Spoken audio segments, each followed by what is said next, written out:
Kofi was always different. While other kids chased after games, he listened to the whispers of the wind, felt the heartbeat of the earth. The village called him the quiet boy. But to Kofi, silence wasn't a flaw. It was strength. His silence spoke to the universe. Kofi's eyes didn't search for play. He could hear the sound of a falling leaf, understand the language of the wind. Silence was his home. That morning, the usual buzz of the village didn't come. The air felt off. The birds didn't sing. The dogs stayed silent. Everything was still. Kofi and his mother were walking to the market that morning. All they carried were a few dry corns, some oats, and a little hope. But before they reached the slope, the village erupted with screams. Women fell. Men rushed to protect their children, because 3 full-grown lions had walked into the village square, silent but majestic. The lions didn't growl or charge. They just walked and slowly circled around Kofi, who stood alone in the middle of the square. In that moment, time froze. Even the sun seemed to hold its breath. Everything stopped, except Kofi and the lions. Kofi's mother dropped to her knees, shouting, "Run, my son!" His father hit his head with both hands. Was he praying or crying? No one knew, but Kofi didn't move. He locked eyes with the lions and watched them, without blinking, without breathing. One lion stepped forward. Everyone's heart felt like it might burst. Then it laid down in front of Kofi. The other 2 lions did the same. They knelt and bowed their heads, like they were in the presence of a king. Then an old woman stepped into the square. Her cane tapped the ground. "This child," she said, her voice rough but strong, "is the one sent by the gods. The prophecy has returned. 3 lions in the center of the square.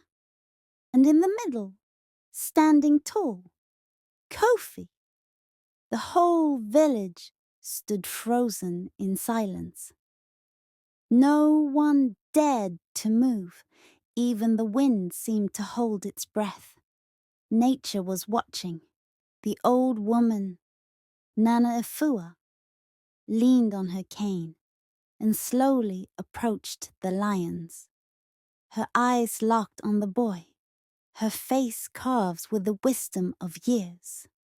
She struck her cane against the ground once more. "O voice of the ancestors!" she cried. "I saw this child in my dreams. He walked through fire, touched the manes of lions, and bowed to nature." She turned to Kofi. "Tell me, child, have you seen them in your dreams?" Kofi nodded. "Every night, I run with them." The villagers stirred. Whispers rippled through the crowd. Could it really be him?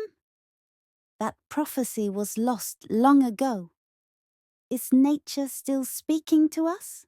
That night, the village elders and chiefs held a long meeting. Some said the child should be blessed. Others wanted him sent away. He will either save us or destroy us. Nana Efua rose quietly, holding a thick book made of ancient felt. "This book carries the prophecies of our ancestors," she said. "And it says, if lions bow, man must drop his pride. The chosen child is not an enemy, but a mirror." The villagers chose to protect Kofi. They built him a small hut. Every day someone brought him food. The children didn't play with him, but they waved from a distance. But Kofi was no ordinary child. One morning, a bird fluttered to his feet, wounded. He opened his hands. The bird stilled. He reached out, and at that touch, the bird healed and flew. Then more strange things began. Snakes circled his hut, but never bit. Birds woke him at sunrise. The stars at night seemed to blink only for him. But these quiet miracles disturbed Chief Badu. He was the keeper of the old ways, the man of power, not of prophecy. This village is ruled by me, not the gods, he growled. Badu's fear grew. The villagers listen to him now, not me. If the prophecy is real, my power is gone. Then the prophecy must be erased. And the plan began. They would leave Kofi in the forest that night. If it's truly his home, let the gods take him. If he lives, he's blessed. If he dies, the threat is gone. But nature had already heard their plan. The night was silent, but the stars were speaking. The darkness over the village felt heavier than usual. Chief Badu, carrying a torch, marched with his men toward Kofi's hut. There was no fear in his heart, only hunger for power. The plan was simple. Take Kofi while he slept. Abandon him in the forest.